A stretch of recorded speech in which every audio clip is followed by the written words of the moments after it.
Hoje vamos falar da família. O nosso tema hoje é o seguinte: filhos, instrumento de bênção na vida dos pais. Para a gente começar esse bate-papo sobre família, eu queria trazer um salmo, Salmo 127, o versículo 1, que diz assim, ó: se o Senhor não edificar a casa, em vão trabalham os que edificam. Ou seja, irmãos, se Deus não estiver com você na constituição da sua família, na edificação da sua casa, não importa o que você vai fazer, não importa que os pais vão fazer para erguer essa casa, para edificar essa família, que uma hora ou outra ela vai cair, ela vai ser destruída.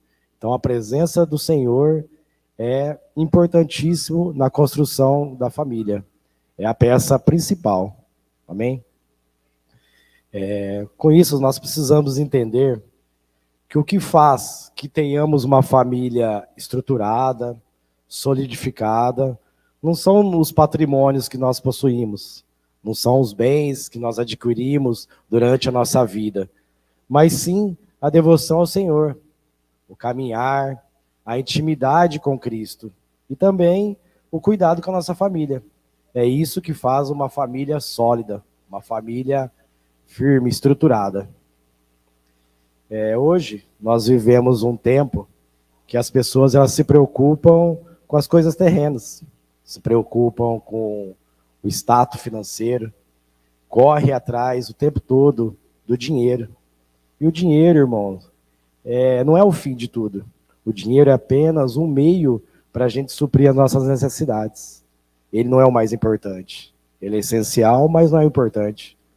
Jesus diz: eu sou o alfa e o ômega, eu sou o início e o fim. Isso é o mais importante. A sociedade, as pessoas, né, elas só viverão e experimentarão o doce da vida quando elas entenderem que a família, imagine que a família é uma locomotiva para o sucesso. Só quando eles entenderem isso. E que seus filhos são presentes de Deus. Amém? Os nossos filhos são a verdadeira herança divina de Deus. Então, por isso, irmão, nós precisamos investir nos nossos filhos. Nós precisamos investir na criação deles. Nós precisamos investir na formação intelectual e moral.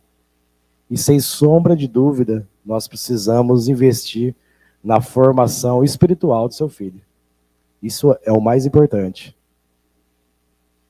Nenhum emprego, nenhuma empresa, nada é mais importante que o seu filho. Os seus filhos fazem parte da sua família. Foi Deus que deu o filho para você. Então, a gente tem que agradecer. Os filhos são uma bênção nas nossas vidas. A família, ela não foi e nem será. A família é. Deixa eu repetir isso de novo. A família não foi e nem será. A família é uma instituição divina criada por próprio Deus. Amém? Ela é a base. Imagine, ela é o alicerce de tudo. Dá um exemplo, vamos imaginar um prédio, a estrutura de um prédio. Vamos falar que esse prédio se chama sociedade. Tá? Para que o prédio fique de pé e não venha a cair, a gente precisa de um alicerce forte, estruturado.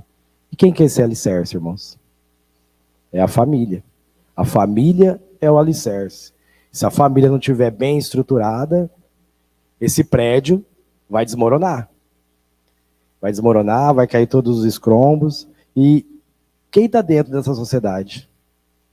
Quem está dentro dessa sociedade que, se o alicerce não estiver bem estruturado, esse prédio vai cair em cima deles? É os nossos filhos. Nossos filhos sofrerão se a base do prédio não estiver firme. Essa sociedade vai cair em cima dos nossos filhos sofrerão as consequências. Então, por isso, a família é o alicerce de tudo, é a base, tem que estar bem estruturada. Muitas pessoas têm o sonho de ter e criar filhos, mas eles querem ter e criar filhos num ambiente que não é saudável emocionalmente, Então não tem como um ambiente adverso você criar os filhos. É impossível ter filhos saudáveis e obedientes num ambiente sem paz, num ambiente sem harmonia. Antes de ter filhos, nós precisamos ter esse ambiente saudável para ter os filhos. Hoje nós podemos ver que alguns lares parece um ringue de UFC. Tá?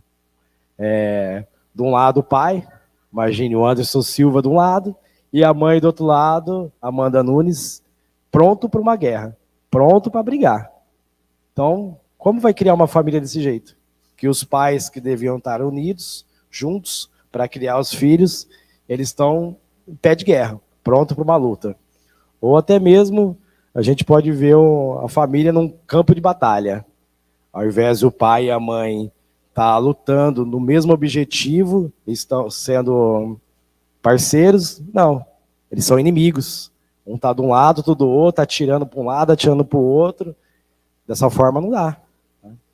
E um outro exemplo é uma arena. Imagine uma arena no Império Romano, os gladiadores se degladiando, né? Não tem como ter uma família dessa forma, ao pé de guerra, né?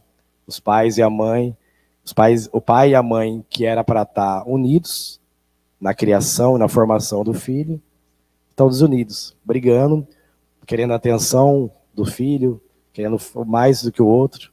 Dessa forma não dá, né? E também, irmãos, nós podemos ver lares com as mesmas características da casa de Jacó. Na família de Jacó, havia inveja entre os irmãos. Tá? Havia preferência entre os filhos. Também não dá. Dessa forma não dá. Como nós vamos ter nossos filhos voltados para Cristo, voltados para as coisas espirituais, num ambiente que só há disputa? Então não tem como. Não tem como. Então, irmãos, por essa razão, a gente precisa ter um lar harmonioso. Um lar onde a gente compartilha sonhos e projetos. Onde há um respeito mútuo entre pais e filhos. Esse é o lar perfeito. Se não tiver um lar dessa forma, nós não conseguiremos criar nossos filhos. Existem também lares onde os pais, eles não são presentes. Né? Os pais quase não conversam com seus filhos, não dialogam com seus filhos. E os filhos evitam os pais também. Então, também não tem como, né? Ter um lar harmonioso dessa forma. E muitos pais, como isso acontece, muitos pais estão perdendo seus filhos dentro da própria casa. Então, para a gente finalizar aqui, todo mundo sabe da parábola do filho pródigo, né? Jesus conta que o filho pegou toda a sua herança e foi embora. E, infelizmente, temos lares dessa forma também, como Jesus contou essa parábola. Os filhos, eles perderam o desejo de se relacionar com os pais, eles perderam o desejo de estar com a família, e eles preferem trocar a casa onde eles moram pelo mundo. Eles saem, vão embora da casa e preferem buscar no mundo o que eles não estão achando dentro da sua própria casa. Isso é muito triste, muito triste. E com isso, muitos pais estão provando o amargo dessas decisões dos seus filhos. E, contrapartida, há filhos que bebem esses amargos dessas decisões erradas que eles tiveram. Então, só peço a Deus que Ele possa nos dar sabedoria, tá? E nos ajudar nessa criação dos nossos filhos, que é difícil, é árduo, mas é prazeroso. Porque nós criamos nossos filhos para a glória, não para a destruição. Amém, irmãos? Que Deus abençoe todos.